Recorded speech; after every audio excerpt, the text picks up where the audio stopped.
안녕하세요. 저는 인생부처 유산소 강의에 대해서 발표할 발표자 강미경입니다. 목차는 저의 소개, 저의 비전과 목표, 저에게 영감을 준 것, 그리고 현재의 만족감, 부족한 점, 그리고 앞으로 보완할 점, 그리고 저의 가치관, 마지막으로 이 강의를 듣는 사람들께 하고 싶은 말로 정리하도록 하겠습니다. 먼저 저의 소개를 하겠습니다.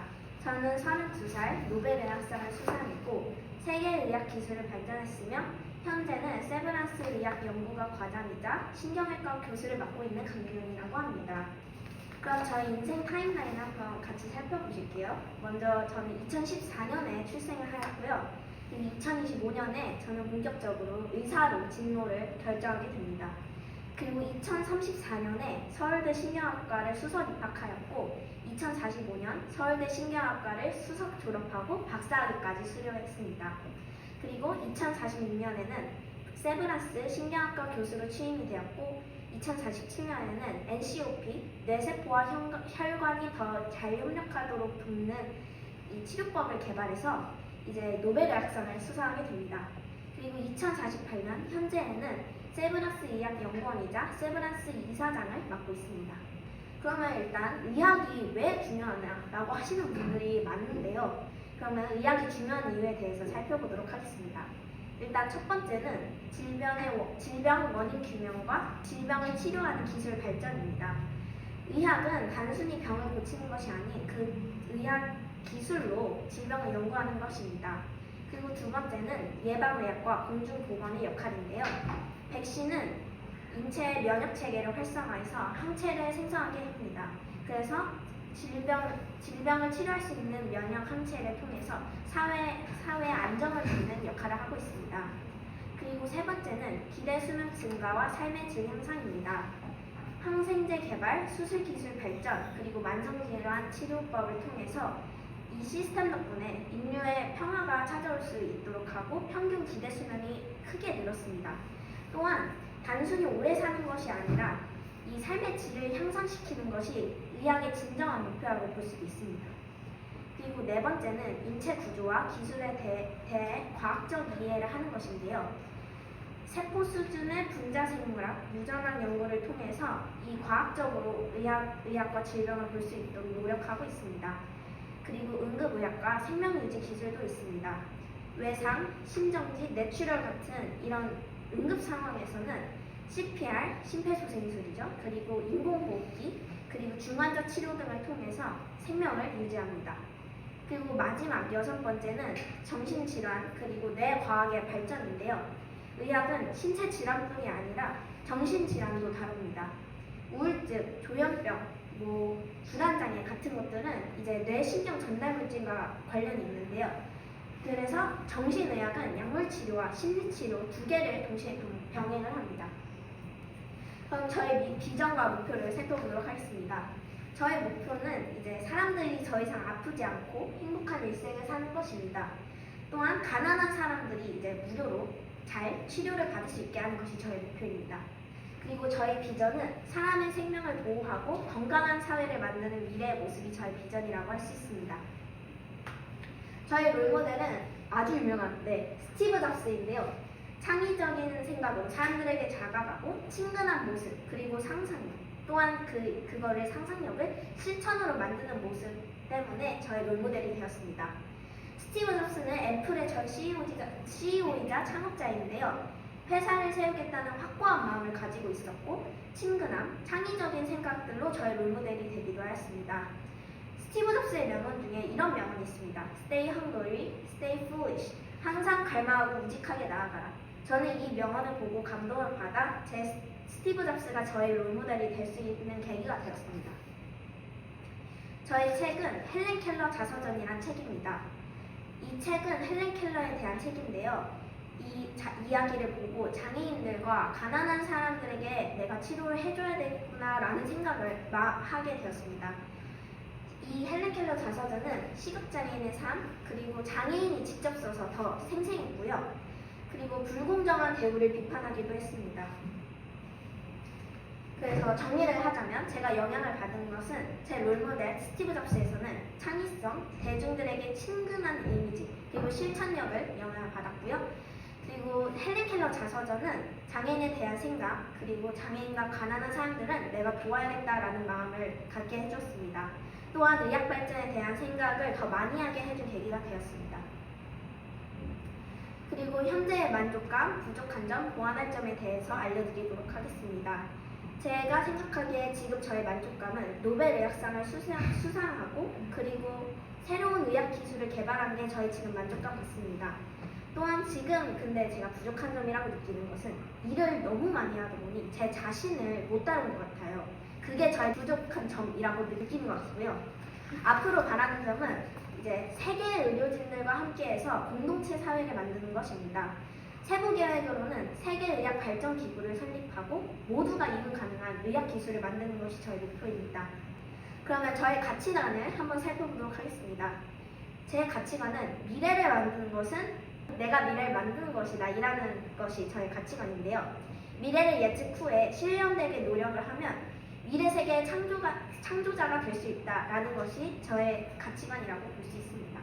그럼 마지막으로 이 강의를 듣는 분들께 제가 하고 싶은 말이 있는데요. 인생에서 가장 중요한 세 가지는 제 생각에는 도전, 용기, 리더십이라고 할 수 있습니다. 왜냐하면 첫 번째는 도전을 하지 않으면 아무것도 할 수가 없어요. 그리고 두 번째는 용기가 없으면 모든 것에 대한 두려움이 생깁니다. 그리고 세 번째는 리더십이 있는 자가 미래의 진정한 리더가 되기 때문입니다. 경청해주셔서 감사합니다. 우리가 경험할 수 있는 가장 아름다운 일은 불가사의한 일이다. 그것이 모든 예술과 과학의 원천이다. 알베르트 아인슈타인. 저는 이 말에 동의합니다. 제가 직접 겪어본 이유 때문이지요. 제가 겪은 일은 아름다운 우주인데요. 직접 우주에 나가서 우주가 어떻게 생겼는지 그리고 우주에 있는 외계 생명체에 대해서 연구도 하기도 했습니다. 근데 우주를 정확하게 불가사의하다고는 말할 수는 없는 게 우주는 우리가 아는 것도 불가사의하면서도 우리가 잘 이해할 수 있기 때문입니다. 우리가 알던 사실조차도 변하고 있습니다. 예를 들어 옛날에는 우주가 정적이라고 믿었는데 지금은 밝혀진 결과로 우주가 계속 팽창하다는 것을 알 수 있습니다. 이처럼 우주는 그냥 불가사의한 게 아니라 불가사의하면서 우리가 이해할 수 있는 그런 것이라고 할 수 있습니다. 이 우주에 대한 제 열정은 제가 4살 때부터 시작되었습니다. 안녕하세요 여러분. 인생 도초 유산소에서 우주에 대한 열정이 20년 동안 변하지 않은 이주연이라고 합니다. 오늘 목차는 자기소개, 영향을 준 책들, 우주로 가고 우주에 열정이 생긴 동기, 지금처럼 사는 삶의 만족감, 내가 사는 이유, 그리고 청소년, 꿈을 찾는 길입니다. 지금 제가 여기 앉아있는 청소년 학생들에게 가장 주고 싶은 메시지가 맨 마지막 슬라이드에 있습니다. 그럼 지금부터 강연을 시작해보겠습니다. 일단 자기소개를 하자면 이름은 이주연이고 생일은 9월 3일, 나이는 현재 2030년 기준으로 27살, 업적은 2036년 화성으로 가서 자원연구, 2039년에 ISS에서 외계인과 통신이 있습니다. 그 다음으로 영향을 준 책들을 소개할 텐데 첫 번째는 인류 셋 중 어느 10대입니다. 이 책은 저에게 환경오염의 문제와 환경과 지구가 우리에게 얼마나 중요한지를 알려주었고 이것 덕분에 친환경 연료로 된 로켓 개발하는 데 동기부여가 되었습니다. 그리고 두 번째는 아이들이 읽는 영어책인데 프로젝트 X 에일리언 어드벤처스라고 하는 시리즈인데 이 시리즈는 제가 7살 때 우주비행사와 우주에 대해 눈을 띄게 해주었습니다. 그리고 마지막은 제 인생책이라고 할 수 있는 우주로 가는 계단인데 이 책은 저에게 우주의 신비와 아름다움을 한 번 더 안겨주었습니다. 이제 우주로 가게 된 동기를 알려드리겠습니다. 일단 첫 번째, 제가 4살 때 생긴 동기는 행성 노래 호기심입니다. 어렸을 때 엄마는 저에게 영어를 가르치고 싶어서 영어로 된 행성 노래를 틀어주셨는데 제가 우연히 그 노래를 듣고 가서 화면을 봤는데 동그랗고 공전하는 행성들이 너무 궁금했고 이 동그란 물체들이 무엇인지 너무 궁금했습니다. 그 노래에 맞춰서 음도 부르고 율동도 하고 하다 보니까 행성 노래에 대한 호기심이 생기면서 우주에 대한 호기심도 생기기 시작했습니다. 다음 우주로 가게 된 동기는 7살, 7살 책 주인공을 만나고 싶은 마음으로 변화를 했습니다. 7살 때 어머니께서 에일리언 어드벤처라는 시리즈를 사주셨는데 이 시리즈 덕분에 주인공들처럼 우주로 나가서 뭔가 사람을 구출하고 연구를 하고 싶다는 느낌이 들어서 우주로 가고 싶었습니다. 다음 동기는 10살 때 바뀌었는데 이것은 간단합니다. 우주의 아름다움 때문에 우주로 나가고 싶었습니다. 다음 바뀐 것은 12살. 가보지 못한 곳에 가서 외계인을 만나고 서로 과학적 교류를 해서 인류의 과학기술을 발전하고 싶은 마음에서 시작되었습니다. 이 드넓은 우주에 우리 혼자 산다고 생각하는 것은 어리석은 일이라고 저는 생각합니다. 이 넓은 우주에는 외계인도 있고 다른 생명체가 존재할 수 있을지도 모릅니다. 다음 13살. 인류가 자원을 이용하여 지속적인 성장과 발전을 할 수 있게 하고 싶은 마음으로 변했습니다. 지구에는 자원이 많습니다. 친환경적인 자원도 있고 석탄과 석유 같은 자원도 있습니다. 석탄과 석유는 시간이 지나면 다 떨어져서 우리가 더 이상 쓸 수 없습니다. 하지만 친환경적인 자원은 쓰다 보면 불편할 수도 있고 돈이 많이 들고 또 면적도 많이 차지합니다. 그래서 화성이나 달 같은 곳에서 자원을 가져와 지구를 더욱 지속적인 성장과 발전을 할 수 있게 동기부여를 해주고 싶습니다.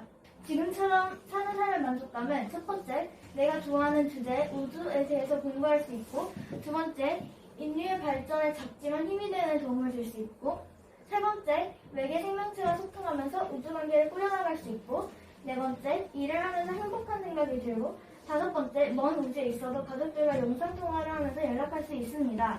하지만 이것의 단점은 우주에 멀리 나가다 있고 나사에서 일을 하다 보니까 가족들과 볼 수 있는 시간이 더욱 없어진다는 것입니다. 제가 사는 이유는 우주에 대한 사랑과 열망 때문입니다. 우주에는 아직 밝혀지지 못한 비밀들을 많이 숨기고 있습니다. 저는 그 매력에 빠져들어서 우주에 대한 사랑과 열망 때문에 삽니다. 마지막, 청소년 여러분들에게 해주고 싶은 이야기입니다. 청소년 꿈을 찾는 길. 물론 저처럼 7살이나 아주 어릴 때부터 꿈을 정해온 친구들도 있어서 그 꿈에 대한 공부와 활동들을 계속 실천하면서 성장해서 어른이 되는 친구들도 있습니다. 하지만 지금도 꿈에 오락가락하는 친구들도 있습니다. 예를 들어 어떤 때는 소방관을 하고 싶다가 어떤 때는 예술가를 하고 싶기도 합니다. 괜찮습니다. 걱정하지 마세요. 이 어린 청소년 시기에는 꿈이 변동할 수 있습니다. 하지만 꿈에는 부모님이 추천해서 억지로 하는 꿈보다는 내가 원해서, 내가 진심으로 하고 싶어서 하는 꿈이 저는 의미가 있다고 생각합니다. 중학생 되기 전까지 꿈을 한번 생각해보세요. 왜냐면 중학생이 된다면 공부 때문에 꿈을 생각할 시간이 없기 때문입니다. 지금까지 인생도초 유상수, 우주에 대한 열정이 20년 동안 변하지 않은 우주의 고수 이지연이었습니다. 들어주셔서 감사합니다. 안녕하세요. 저는 인생 도처 유상수에 대해 발표할 긍정적인 삶을 사는 박순우입니다. 먼저 목차를 발표하겠습니다. 먼저 자기소개를 하고 두 번째로 긍정적인 삶에 대해서 발표하겠습니다. 세 번째로 영향을 준 사람, 네 번째로 영향을 준 책, 마지막으로 긍정적인 삶의 만족감과 부족한 점에 대해서 발표하겠습니다. 10번째로 자기소개를 발표하겠습니다. 제 이름은 박진호고요. 나이는 32세, 지금은 직장인입니다. 회사를 다니고 있고요.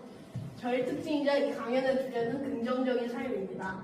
먼저 긍정적인 삶에 대해서 발표를 하겠습니다. 저는 어릴 때는 되게 대단한 사람이 되고 싶었어요. 왜냐하면 뭔가 위인전에 나오는 사람들은 다 멋지고 그러니까는 그런 것 때문에 긍정적인 그런 뭔가 엄청 소박한 거에는 관심이 없었거든요. 근데 제 주변에서 사람들과 이제 제가 읽은 책에 영향을 받아가지고 긍정적인 삶에 관심이 조금 생겼어요. 그러면서 이제 생각의 자세가 변화되고 일상의 습관이 또 변화되죠. 그 예를 들어가지고 실패를 피하지 않고 약간 배움의 기회로 삼는데 이제 예를 들어서 지나가던 사람이 나한테 막 욕을 하면은 기분이 나쁘지만은 그래도 욕을 들으면 기분이 나쁘네. 나는 다른 사람한테 욕을 하지 말아야겠다 하면서 배움의 기회로 삼을 수 있는 거죠. 그리고 또 다른 예를 하면은 남과의 격차를 신경을 안 쓰고 자신에게 집중을 할 수 있어요. 이제 어차피 남을 가로질러도 이제 그 나보다 더 잘하는 사람은 언제나 이렇게 말하니까는 남보다 더 잘하기보다는 어제 나보다 잘하자는 마음도 이제 자신에게 집중을 할 수 있는 거죠. 이제 이렇게 결과적으로 다른 사람에게도 이제 좀 저처럼 긍정적인 사람이 되게 영향을 줄 수 있고요. 그리고 나에게 집중할 수 있다는 게 조금 이점이 있는 것 같습니다. 그 다음으로 이제 영향을 준 사람은 제가 한 27살쯤에 긍정적인 사고를 하는 친구가 있었어요. 이제 이 친구를 잘 보니까는 그 별로 나쁜 일이 막 생겨도 막 이렇게 막 좌절이나 불평을 하지 않고 조금 배움의 기회를 가지고 있는 거죠. 이렇게 그 친구를 자꾸 보다 보니까는 저도 이런 사고 구조를 가지면은 뭔가 내가 좀 더 발전할 수 있겠다 하는 마음으로 긍정적 습관을 더 만들었죠. 그래가지고 이게 좀 저가 긍정적이지 않았을 때 좀 더 긍정적으로 바뀔 수 있게 해준 것 같습니다. 그리고 제가 영향을 준 책은 이제 어린 왕자인데요. 이 그림을 보시면요. 이 그림 보고 어른들은 모자라는 거고요. 어린 왕자는 코끼리를 먹은 보아뱀이라고 그럽니다. 이제 이게 의미하는 거는 시점에 따라서 받아들이는 게 다르다는 거죠. 이걸 똑같이 생각을 해보면은 나쁜 상황도 시점 1로 보면은 그냥 나쁜 일로 보이는데 시점 2로 보면은 실패를 딛고 올라갈 발판처럼 보일 수도 있는 거죠. 이제 이 시점 2가 대표적으로 긍정적 사고가 있는 거죠. 이렇게 어린 왕자 초반 부분을 보면서 이렇게 생각을 해서 이제 긍정적 습관을 만들려고 좀 더 노력을 했던 것 같습니다. 그리고 이제 마지막으로 긍정적 삶의 만족감과 부족한 점에 대해서 발표를 하겠습니다. 일단 긍정적 삶은 만족감은 이런 나쁜 상황이 생겼을 때 일반적 렌즈로 보는 것보다 긍정적 렌즈로 보는 게 좀 더 불평보다는 해결 방법을 찾을 수 있고 새로운 가능성을 발견할 수 있고 좀 더 스트레스가 적고 기쁜 일이 많이 생길 수 있는 것 같아요. 근데 부족한 점은 제가 아직은 모든 일에서 긍정적인 태도를 유지하기가 약간 어려운 것 같습니다. 이것은 저도 노력을 필요하다고 생각을 하고요. 저도 이제 좋은 책이랑 좋은 사람을 더 많이 만나면서 더 긍정적인 사람이 되도록 노력해보도록 하겠습니다. 감사합니다. 안녕하세요. 진정한 상수 진상지수 학생입니다. 저는 항상 느리게 걷는 고수입니다. 신호등이 갑자기 초록불로 바뀌어도 뛰지 않고 제가 항상 걸을 때마다 옆을 보면서 이 자연의 아름다움을 만끽하죠. 또한 저는 93년 여름 이후로는 항상 제가 29층이거든요. 29층에서 1층으로 내려올 때마다 엘리베이터를 타지 않고 계단으로 내려옵니다. 그걸 통해서 계단의 경사진면의 아름다움을 만끽하죠. 여러분, 제가 몇 살로 보이시나요? 아마도 여러분은 제가 13살로 보이신다고 생각을 하시겠지만 저는 사실 94살입니다. 저 참 동안이죠? 저는 하지만 옛날에는 그러지 않았습니다. 옛날에는 항상 앞만 보고 허황된 목표를 가지고 맨날 그걸 향해서만 갔습니다. 지금은 하지만 모든 걸 알게 되었습니다. 그것은 잘못된 것이었다는 거예요. 저는 어느 날 갑자기 의문이 들었습니다. 저는 지금까지 은퇴 생활을 즐기고 있었습니다. 여행도 가고 여가 생활을 즐겼습니다. 하지만 저는 느꼈습니다. 그것이 진짜 행복인지 아니면 제가 그렇게 불러왔던 것인지. 저는 그리고 그렇다면 진정한 행복의 의미는 무엇이고 그렇다면 그 행복은 어떻게 느껴야 하는 것일까요? 저는 고시의 상세 여름 소파에 편안히 누워 읽을 책을 고르고 있었습니다. 근데 강렬한 빨간색의 저 니코마코스 율리아의 눈에 띄어서 읽기 시작했습니다. 니코마코스 율리아는 아리스토텔레스가 집필한 행복의 길을 담은 책입니다. 현대 사회에서 이 행복이라는 말 너무 많이 써 의미가 모호해진 현대 사회에서 이 현대인들은 행복의 의미는 생각을 하지 않고 오히려 그걸 가지려고만 합니다. 하지만 지피지기는 100점 필승이법. 행복이 무엇인지 알아야 행복을 가질 수 있습니다. 그렇다면 저는 이 행복을 좋아하는 것을 즐기는 것이라고 생각을 하였습니다. 하지만 아리스토텔레스는 이런 마음을 동물 또는 혈압적 생활이라고 하죠. 그렇다면 아리스토텔레스의 진짜 행복은 무엇일까? 저는 의심을 들면서 책장을 늘렸습니다. 아리스토텔레스는 우리 삶이 인간다워지기 위해서 감정이 아닌 이성으로 삶이 인도되어야 한다고 합니다. 그러기 위해서는 처음부터 이성으로 인도되기 너무 어려우니 쉬운 방법을 내놓았는데 그것이 바로 중용입니다. 중용이란 정념이 너무 많거나 적은 악덕들 사이에서 균형을 잡는 것으로 예를 들어 비겁과 용기 사이, 농후함 사이에서는 용기라는 중용이 있습니다. 이때 이 중용은 수학적 평균이 아니라 악덕들 사이에서 중심을 찾는 것입니다. 이 중용을 습관화시키면 옳고 그름을 판단하는 성품 또는 상태인 덕을 가지게 되는데요. 이 덕을 가지면 옳고 그름을 판단할 수 있게 되어 선을 가지는 데 도움이 됩니다. 선은 기능과 관련이 있습니다. 이 선을 가질 때는 이 선을 예를 들어 대장장이의 선을 가지고 있다고 합시다. 그렇다면 그 사람은 철을 잘 다루는 것입니다. 이때 그렇다면 이 사람의 기능은 무엇일까요? 물론 사람의 기능은 여러 가지가 있지만 대표적으로 두 가지로 나뉩니다. 그 두 가지는 감각적인 기능하고 이성적인 기능이 있습니다. 하지만 이 감각적인 기능은 동물도 가지고 있는 것으로 최고 기능은 우리 인간만의 고유한 것이어야 합니다. 그러므로 이성은 인간만의 고유한 기능입니다. 그러므로 최고에서는 이성을 잘 발휘하는 것이라고 할 수 있습니다. 그렇다면 최고에서는 무엇일까요?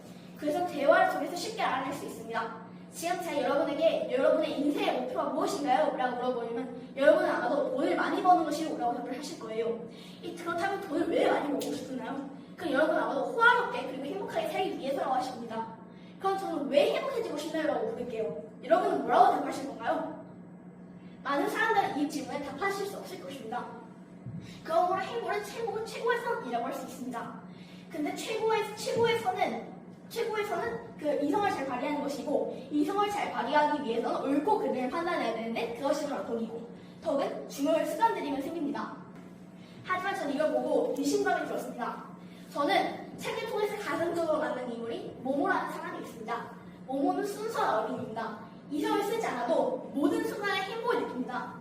하지만 이 아리스토텔레스는 이런 어린이를 보고 타락적 생활을 한다고 합니다. 이것은 동물 같은 삶이라고 하죠. 하지만 왜 동물은 행복할 수 없을까요? 사회의 기준에 갇혀 사는 사람보다 오히려 자유로운 동물이 행복도가 훨씬 높을 수도 있습니다. 그러므로 선은 개개인마다 다르고 무엇이라고 지정하면 안 됩니다. 자신이 즐거운 것이 최고선이라고 할 수 있습니다. 하지만 그렇다면 어떻게 이런 행복을 즐겨야 할까요?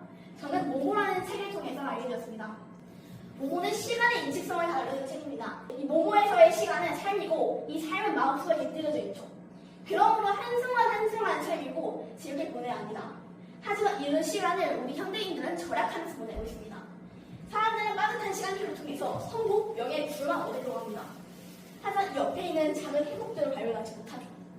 아쉽게도 우리나라의 60%는 이런 삶을 삽니다. 5명 중에서 3명은 그렇다는 거죠. 저자는 이런 시간 절약을 부정적 렌즈로 바라봅니다. 시간 절약은 꿈하고 따뜻함을 잃어버리고 우리 삶을 살막시키기 때문이죠. 왜냐하면 그런 삶은 시간이기 때문입니다.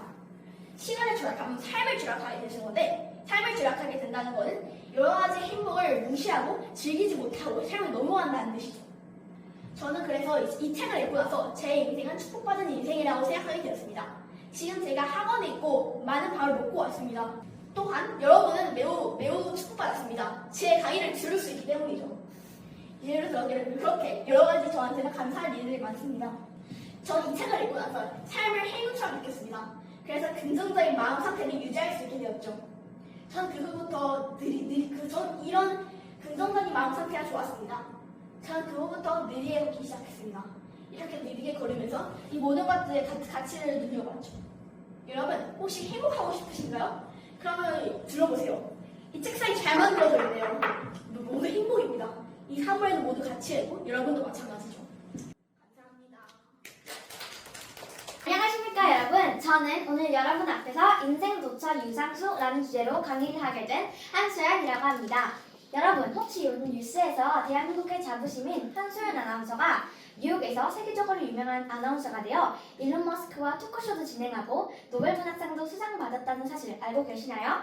네, 하지만 저는 이뿐만 아니라 많은 사람들의 편리와 불이웃의 행복과 인권 보장을 위한 다른 많은 방송과 기부활동도 하고 있고, 그래서 지금 이 상수의 자리까지 오게 되었는데요. 그럼 지금부터 제가 상수의 자리에 오기까지의 영향을 준 계기들과 저의 가치관, 그리고 삶을 살면서 얻은 교훈에 대해서 발표하겠습니다. 우선 목차는 첫 번째, 인생 도처 유상수에 관하여 간단히 설명해 드릴 거고, 두 번째, 제가 강연에 서게 된 이유, 세 번째, 저를 소개하고 저를 상수로서의 삶, 가치관, 네 번째, 저를 상수로 만들어준 계기들, 다섯 번째, 지금 이 삶에서 불만족하는 것과 만족하는 것들, 여섯 번째, 행복해질 수 있는 방법, 마지막으로 희망의 메시지를 전달해드리며 발표를 마치겠습니다. 첫 번째, 인생 도처 유상수란 삶에는 나보다 한 수 위인 고수가 언제든지 있다라는 뜻입니다. 저는 이 단어를 인생에서 살면서 계속 되새기며 어디에 가든 교훈을 얻으려 노력하여 지금 이 상수의 자리까지 올라왔습니다. 제가 오늘 이 강연에 서게 된 이유는 바로 저의 삶 이야기로 자기 자신이 되어 성공하는 법을 알려드리고, 두 번째, 인생 도처 유상수로 인한 교훈을 드리고, 마지막으로 아나운서가 꿈인 분들께 어떻게 하면 성공한 아나운서가 될 수 있는지를 알려드리기 위해서 이 강연에 서게 되었습니다. 그럼 본격적으로 저를 설명할 건데요. 저는 여자 한수연이고 나이는 이제 29살이 되었고요. 직업은 아나운서이자 사회복지사입니다. 제 삶에서 가장 인상 깊었던 부분을 요약하자면, 제가 대학을 졸업하고 1년 동안 취직을 하러 다녔지만 취업에 실패하여 좌절하고 있을 때 친구의 위로를 받고 아나운서라는 꿈을 가지고 아나운서 오디션을 봤지만 오디션에 2번이나 불합격당했는데 그때 오프라 윈프리를 만나 희망을 얻고 모모와 책상이다를 읽고 아나운서가 되었습니다. 그리고 저는 이런 삶을 살면서 돈, 부, 명예보다 공감, 끈기, 그리고 봉사정신이라는 이 3가지 가치관을 항상 중요시하면서 지냈고 그래서 이 성공의 길에 오게 되었는데요. 그럼 지금부터 제가 상수가 될 수 있게 만들어준 3가지 큰 계기에 대해서 발표하겠습니다. 첫 번째 계기는 제가 미국에 유학을 가 24살 때 대학을 졸업한 후 있었던 일인데요. 저는 대학을 졸업한 후 1년 동안 취직을 하려 했지만 취업에 모두 실패하고 말았습니다. 그래서 저는 큰 좌절감을 안고 포기하려고 했지만 친구의 위로 덕분에 희망과 행복이 늘었고 그때 저한테 하나밖에 없었던 친구였기 때문에 저한테는 엄청난 위로가 되어 나중에 나도 사람들과 공감하고 친구가 해준 것처럼 나도 사람들을 돕고 싶다 라고 생각해서 이때 공감의 중요성을 배워 사람들을 돕고 방송하는 것이 나의 운명이라는 것을 알아차리고 아나운서라는 꿈을 갖게 되었습니다.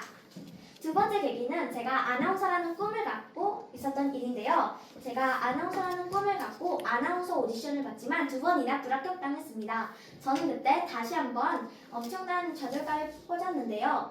그래서 포기하려고 하였는데 오프라 윈프리라는 아주 멋진 분을 만나 그분의 연설을 듣고 다시 한번 아나운서 오디션에 도전하여 그때는 저의 2번째 가치관인 끈기를 배우고 결국 오디션에 합격하여 멋진 아나운서가 되었습니다. 세 번째 계기는 몇 달 전에 일어났던 일인데요. 저는 몇 달 전 책 모모와 책상은 책상이다를 읽었습니다. 책 모모에서는 모모가 듣는 걸로 사람들을 도왔고 저는 이 모모라는 책의 주인공 모모를 보며 아나운서를 하면 말하는 것도 중요하지만 사람들의 말하는 것을 듣고 그러면서 공감하는 것도 중요하구나 라는 것을 알았고 시간이 지날수록 사람들이 반복되는 삶을 살기 시작하고 재미와 행복이 없는 삶을 시작하는 것을 알자 그때 사람들에게 새로운 가치관을 주어 돕고 싶다고도 생각하였습니다.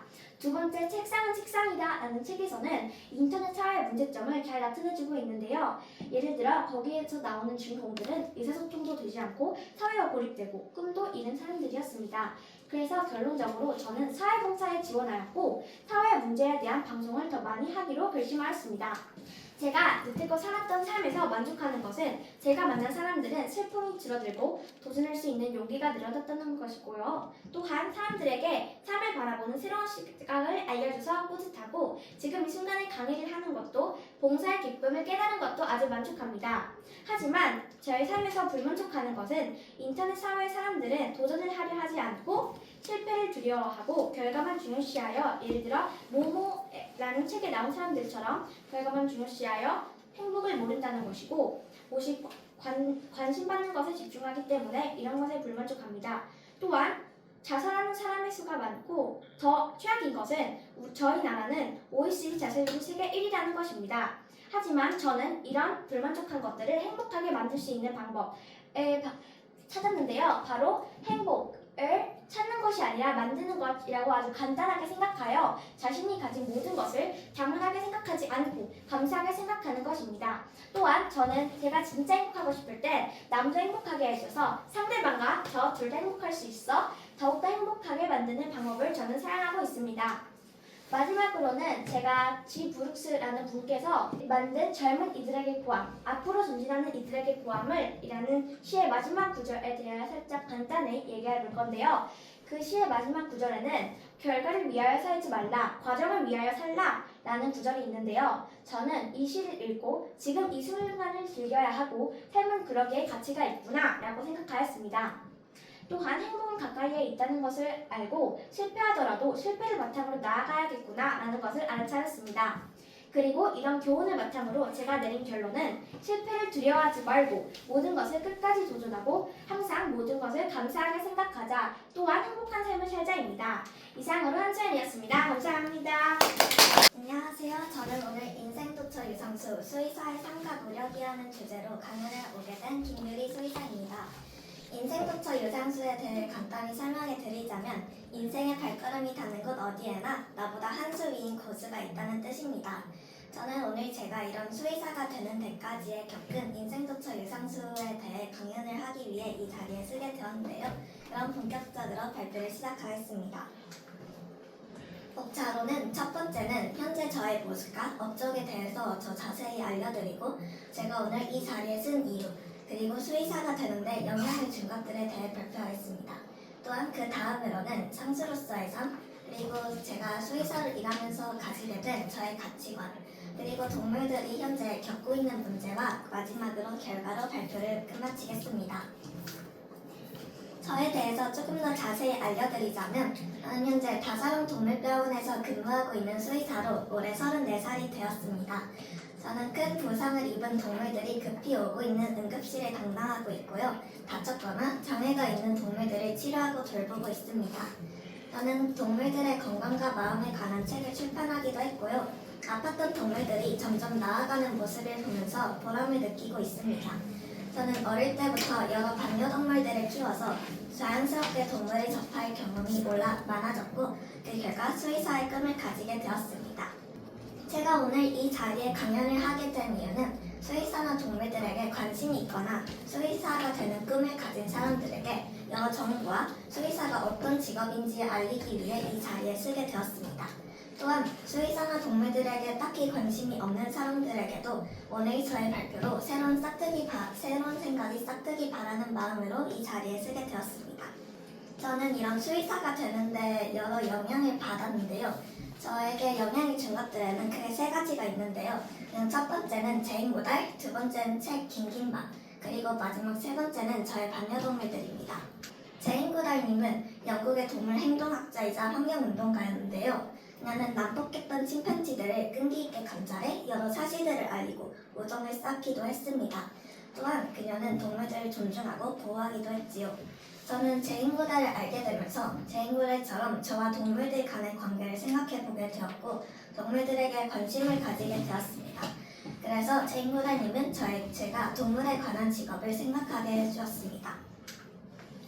그리고 다음으론 제가 5학년 때 학교에서 온책으로도 나왔고 인기도서였던 긴긴밤인데요. 긴긴밤 책은 세상에 한 마리밖에 남지 않은 커플서도든과 점박이 아래서 태어난 펭귄이 바다를 찾아서 떠나는 내용입니다. 저는 이 책에서 동물들의 위기와 어려움, 감정이 나타나 있는데요.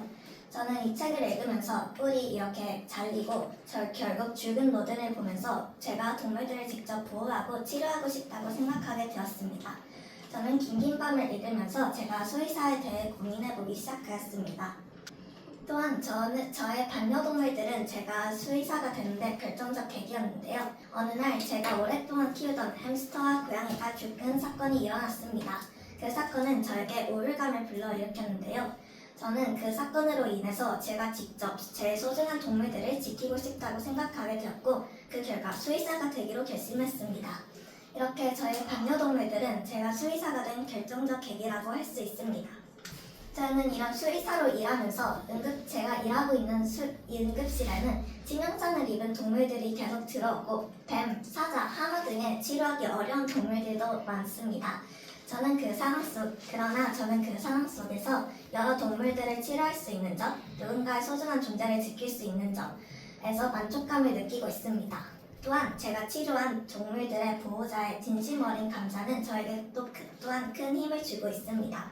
그러나 제가 아무리 노력해도 살 수 없는 동물들과 불의의 사고로 죽은 동물들, 또한 불치병에 걸린 동물들을 제가 아직 치료할 수 없다는 점은 저에게 아쉬움을 주고 있습니다.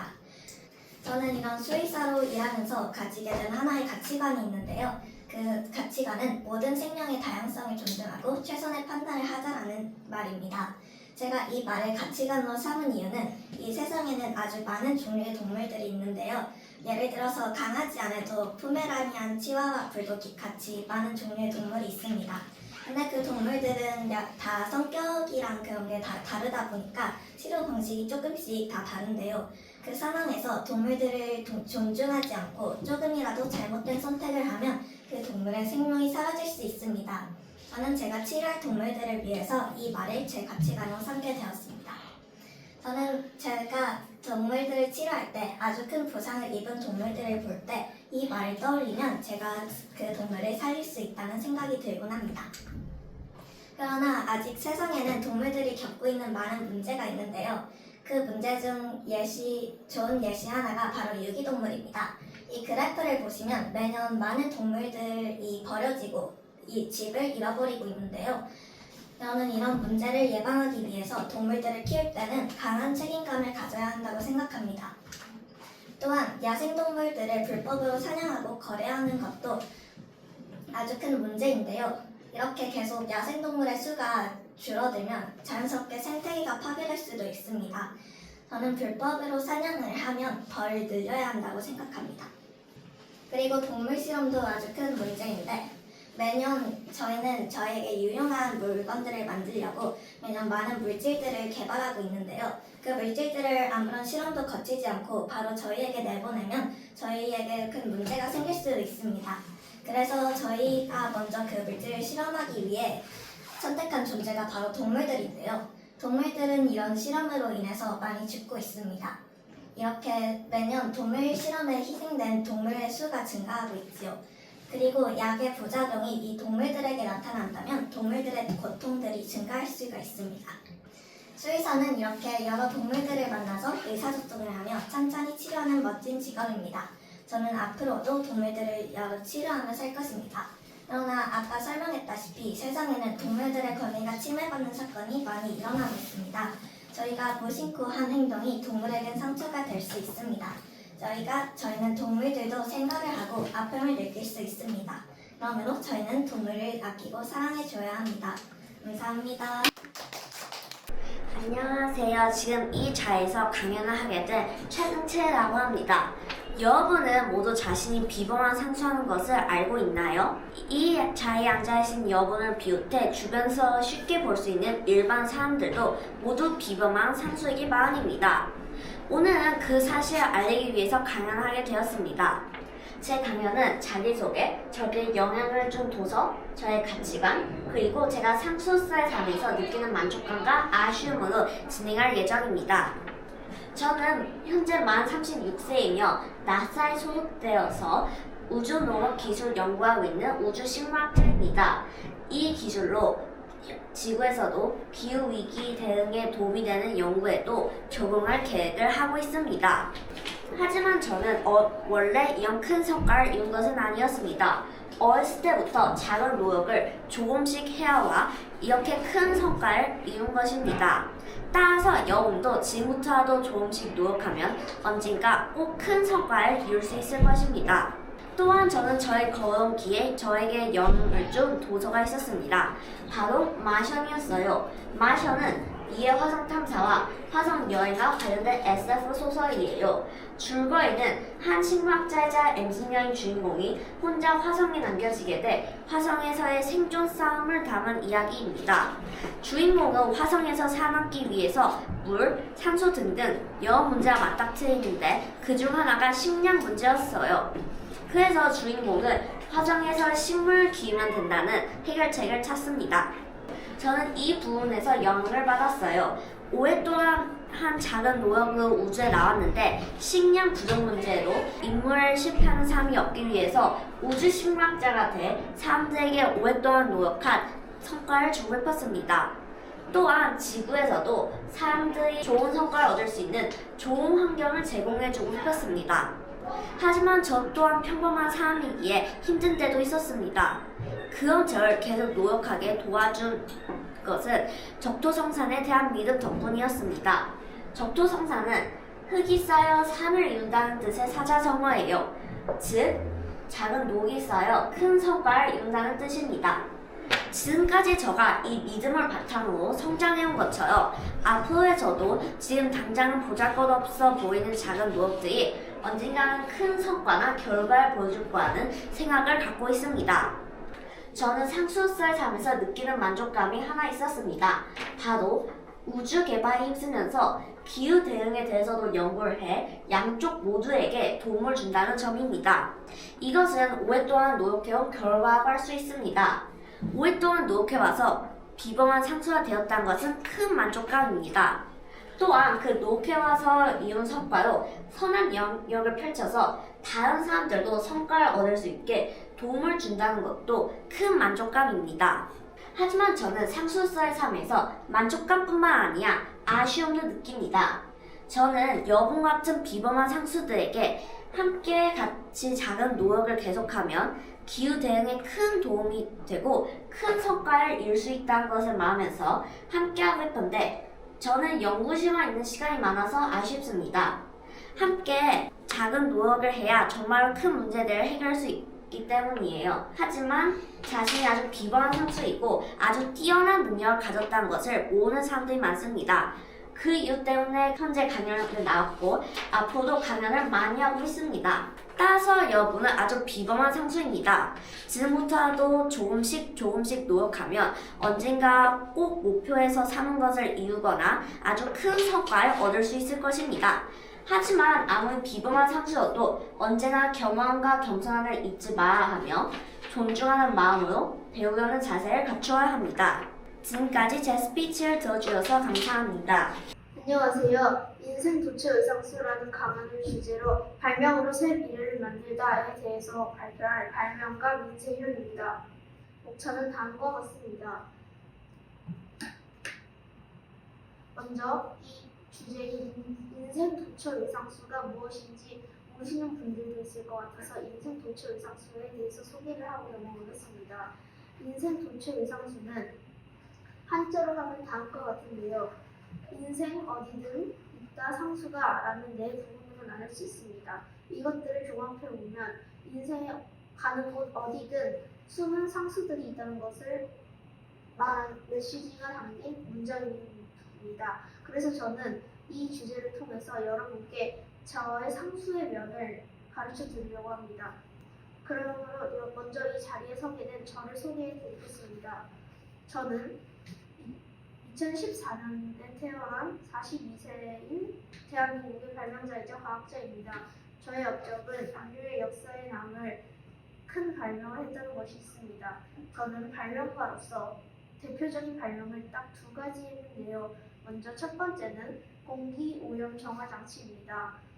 이 공기오염 정화 장치는 사람들이 피해를 많이 받는 공기오염을 정화해 줄 수 있는 장치입니다. 그리고 두 번째로는 화성 이주 장치입니다. 이 화성 이주 장치는 화성과 지구를 편리하게 오갈 수 있는 하이퍼루프라고 볼 수 있습니다. 그래서 저가 지금까지 어떤 삶을 살아왔는지 저의 행보를 보여드리겠습니다. 저는 12세 때 데카르트 철학의 딴육을 걸다라는 책을 읽고 감명받았습니다. 그래서 15살에 발명가라는 꿈을 정했고 24살에 첫 발명, 청정연료 개발로 알려졌습니다. 그래서 27살 때 환경에 대한 논문을 썼고 35살 때 저의 대표작 발명품을 두 가지 발명해서 알려졌고 38살 때 화성 이주 장치에 사고가 있었습니다. 그래서 지금은 새로운 연구를 진행하고 있는 중입니다. 그래서 여기서 저의 상수에서의 면은 제가 하고 싶었던 꿈을 이루고 저의 창의적 발명을 했다는 것입니다. 저는 당시에 발명가라는 꿈을 정한 후에 어떤 발명을 해야 될지 고민을 했었습니다. 그래서 떠올린 것이 막연하게 멋있는 그런 발명이 아닌 생활에서 일어나는 문제를 해결해주는 그런 발명을 하고 싶었습니다. 그래서 저는 그 당시에 어떤 사회적으로 문제가 있었는지를 보려고 노력했습니다. 그래서 그 당시에 가장 문제가 심했던 것은 바로 공기오염이었습니다. 공기오염은 그 당시에 사회적 문제로 떠올라서 제 주변의 많은 사람들도 그것 때문에 건강이 안 좋아지기도 했습니다. 그래서 저는 환경에 대한 연구를 시작했고 그것으로 저의 첫 번째 대표적 발명품인 공기오염 정화 장치를 만들었습니다. 저는 그래서 그 다음부터 환경에 대한 연구를 하고 있었습니다. 그런데 어느 날 저는 한 가지 깨달음을 얻었습니다. 과학은 그 환경뿐만 있는 게 아닌 다른 많은 분야들도 있는데 제가 지금까지 환경만 연구를 하고 있었으니까 좀 렌즈를 넓게 가지고 다른 분야도 연구를 해보고자 했습니다. 그래서 그때 딱 눈에 들어온 게 화성 이주라는 것이었습니다. 그래서 저는 화성 이주라는 것을 토대로 새로운 발명을 해보고자 했고 그래서 하이퍼루프의 발명에 성공했습니다. 이렇게 제가 성공하기까지의 과정에서는 저에게 영향을 준 책과 인물이 있습니다. 저에게 영향을 준 책은 바로 데카르트 철학의 딴죽을 걸자입니다. 저는 이 책을 12살 때 읽었습니다. 르네 데카르트는 프랑스의 철학자로서 자신만의 새로운 철학을 만들려고 공리를 찾았습니다. 그래서 그 공리가 우리에게 잘 알려진 나는 생각한다고로 존재한다라는 것이고, 그래서 이것을 통해서 데카르트는 신과 신앙까지 증명을 해냈습니다. 저는 이것을 보고 데카르트가 성공한 비결을 찾아냈습니다. 데카르트는 중세시대 사람이었지만 데카르트의 사고 수준은 시대를 뛰어넘어서 근대에 가 있었습니다. 그래서 데카르트는 성공을 했고 지금 근대 철학의 아버지라고 불리고 있습니다. 그래서 저도 데카르트처럼 발명가로서 성공을 하려면 제가 지금 살고 있는 현대에서 끝나지 않고 새로운 시대를 넘어서 미래에 어떤 것이 있을지 잘 사고를 해야겠다고 생각을 했습니다. 그래서 저에게 영향을 준 인물이 있는데요. 저에게 영향을 준 인물은 바로 토마스 에디슨입니다. 이 에디슨이라는 사람은 미국의 발명가로 우리 생활에서 쓰이고 있는 백열전구와 영상이 등을 발명한 발명가입니다. 이 에디슨은 자기는 실패한 적이 없다. 단지 작동하지 않는 만 가지 발명을 발견했을 뿐이다 라는 명언을 남겼는데요. 그래서 이 에디슨은 노력형 천재라고 불리기도 합니다. 그래서 저는 좋은 발명가가 되려면 포기하지 않는 끈기가 중요하다는 것을 배웠습니다. 그래서 저는 지금 여기 이 자리에 서게 되었는데요. 저는 지금 현재 저에게 만족한 점과 아쉬운 점, 그래서 더 해야 할 일이 남아 있습니다. 저가 만족한 점은 발명가가 되겠다는 꿈을 이루고 새로운 멋진 발명을 해낸 것이고, 아쉬운 점은 원래는 그냥 재미있어서 발명을 했던 것이었는데 지금은 사람들의 평가를 자꾸 의식하게 되어서 초심을 잃은 것 같습니다. 그래서 앞으로 해야 할 일은 과학자가 되고 싶어 하는 아이들을 찾아가서 강연을 해주면서 그 아이들을 보고 저의 어릴 적을 떠올리면서 초심을 찾고 싶습니다. 그래서 저는 앞으로 두 가지 분야에서의 지향점이 있는데요. 저의 먼저 직업으로서 더 나아갈 점은 제가 지금 발명가이니까 발명가로서 특허를 받아서 돈을 버는데 그 돈 때문에 저의 명예를 흐트러지게 하고 싶지 않습니다. 그래서 저는 앞으로 명예와 공공의 이익을 더 중요시하는 발명가가 되고 싶습니다. 그리고 사람으로서의 인생이 더 나아가야 할 점은 덕을 갖춘 사람이 되어야 한다는 것입니다. 그래서 저는 주변 사람들을 친절하게 대하는 것을 목표로 삼고 있습니다. 하지만 다른 사람들과 같이 저도 고난을 피해갈 수는 없었습니다. 저의 고난은 바로 하이퍼루프 사고입니다. 제가 화성을 이주하는 장치를 개발한 후 거기서 우주 중간 부분이 망가져서 그것을 사용하던 사람이 다치는 사고가 발생했는데요. 그래서 사람들은 자기도 그것을 사용하다가 다칠 수 있다는 생각에 저를 비난을 했습니다. 하지만 저는 좌절을 하지 않고 에디슨에게서 배운 실패는 발견이라는 것을 통해서 또 하나의 발견을 했다라고 생각하고 더 좋은 하이퍼루프를 발명하기 위해서 새로운 도전을 했습니다. 그래서 저는 새로운 하이퍼루프 개발에 성공했습니다. 그래서 제가 지금 여기까지 오게 된 저의 가치관이 두 개가 있는데요. 첫 번째는 언행일치입니다. 언행일치는 말과 행동이 일치한다는 것으로 저는 그렇게 생각하고 살아왔습니다. 항상 저는 그래서 삶에서 행동과 결심이 일치하지 않는 사람들의 신뢰를 잃을 수 있다는 생각에 저와의 약속이나 다른 사람들의 약속은 무조건 지켜오려고 열심히 노력을 했습니다. 그리고 다음은 긍정적 사고입니다. 저는 긍정적 사고가 삶에 중요한 영향을 끼친다고 생각을 했습니다. 사람들은 행복은 행복한 거고 불행한 거면 불행한 거라고 생각을 하지만 저의 생각은 달랐습니다. 저는 아무리 행복하더라도 제가 안 좋은 점만 보고 부정적 사고를 한다면 불행해질 수도 있는 것이고 아무리 불행하더라도 똑같이 긍정적으로 생각을 하면 행복해질 수도 있는 것이라고 생각을 했습니다. 그래서 이 두 가지는 제가 지금 성공하기까지의 많은 날들에서 제가 사람들과 좋은 관계를 유지하는 데 도움을 주었습니다. 이제 강연을 마치면서 청중들에게 전하고 싶은 말이 하나 있습니다. 이 강연의 주제인 인생 도처 유상수라는 것은 인생 어디에나 상수가 있다는 뜻인데 그래서 저는 여러분도 상수라고 생각합니다. 저는 단지 많은 상수들 중에서 잘 알려진 상수일 뿐이지만 여러분도 각자 자기 분야에서의 잘 할 수 있는 상수의 가능성이 열려 있다고 생각합니다. 그래서 여러분이 자기가 상수라는 자신감을 가지고 앞으로 생활을 한다면 더 좋은 성과를 낼 수 있을 것이라고 생각합니다. 감사합니다. 안녕하세요. 저는 오늘 나는 어떤 상수일까에 대해 발표해 보겠습니다. 먼저 저에 대해 소개하고 제가 이 자리에 서게 된 과정, 그리고 그 과정에서 저에게 영향을 준 상수들, 마지막으로 제가 전하고 싶은 메시지에 이어 정리해 보겠습니다. 먼저 저는 김혜민이고요. 26살입니다. 저는 중앙대학교 문예창작학과를 졸업해서 현재 소설 작가로 활동하고 있습니다. 제가 생각하는 작가의 가치란 사회적 문제를 알리고 공감을 유도하며 공감의 언어를 쓰는 직업이라고 생각합니다.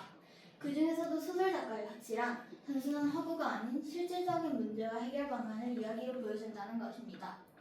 저에 대해 조금 더 소개해보자면 저는 2033년에 대학교를 입학해서 37년에 졸업하고 몇 년 전에 대표작 멈춰야 보이는 마음을 출간하였습니다.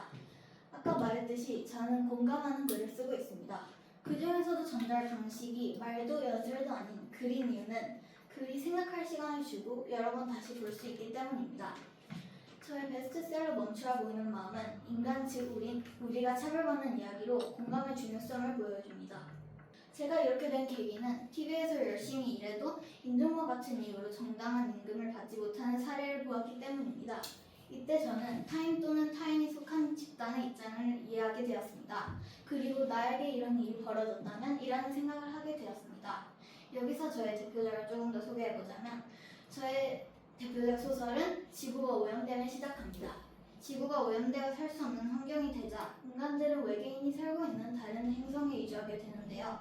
이 과정에서 인간들은 외계인들에게 이기적인 존재로 인식받고 배타적 차별을 받습니다. 그리고 이 소설은 환경과 차별 문제 비판하는 소설이기도 하면서 다른 사람이 아닌 우리가 차별받는 입장으로서 이해하도록 돕습니다. 저에게 영향을 준 상수들 중 한 명은 마틴 루터 킹 주니어였습니다. 저에게 영향을 준 책 역시 그의 인물전이었습니다. 마틴 루터 킹은 수많은 비폭력 저항, 운동, 연설 등의 주인공이었습니다. 이런 그의 대표적 연설로는 I have a dream 연설이 있습니다.